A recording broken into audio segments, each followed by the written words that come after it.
keɓe a gefe muna faɗi ɗaiɗai amma ba mu iya faɗi a loudspeaker.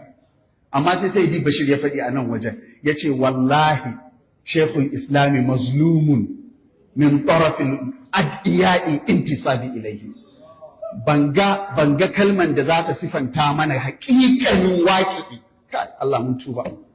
Allah mun tuba. Shehun wayewa, shehun duniya, shehun da duk duniya ta sallama ma.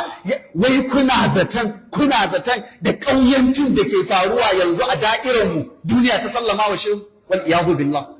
Sannan kuma wai muke misalta manhajin shehu. Anya da Allah mu tambayi kanmu da wannan wasan da bukukuwa. Lamarin jiddun ne la hazala fihi, mu faɗa wa kanmu gaskiya. Amma dai Maulana Sheikh Atiq ya gaya mana wannan duka a jawabinsa na ranar buɗewa. Allah ya saka da alkhairi, ba zan tsawaita maimaitawa ba. To shehu ya ce wa lummatu qasdi